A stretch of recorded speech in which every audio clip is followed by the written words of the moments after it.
সাগরের মাঝখানে এক পাহাড়, ওই পাহাড়ের উপরে বসে 500 বছর টানা আল্লাহর ইবাদত, দিনে আর রাতে একবার করে নিচে নামতেন।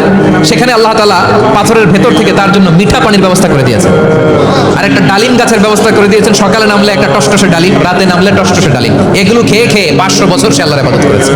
আল্লাহ বলবে 500 বছর ইবাদত করছে তো আমার দয়ায় আমার বান্দারে জান্নাত দাও।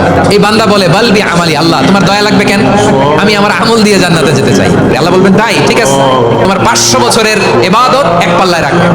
আর আল্লাহ বললেন আমি যে দয়া করে এই দুনিয়ার নাজ নেয়ামত বিউটি সৌন্দর্য দেখার জন্য তোমার দুটা চোখ দিয়েছিলাম, দুটা নয় একটা চোখ আরেক পাল্লায় রাখা হবে। দেখা যাবে ওই 500 বছরের ইবাদত হালকা হয়েছে আর মুহূর্তের মধ্যে আল্লাহর দেয়া একটা চোখের নেয়ামত ভারী হয়ে গিয়েছে। আল্লাহ বলবেন তোমার কথা মতো মাপ দেয়া হলো, এবার ফলাফল দেখো, হিসাব বলে তুমি এখন জাহান্নামে যাবা, go to the hell fire, যাও এবার জাহান্নামে যাও।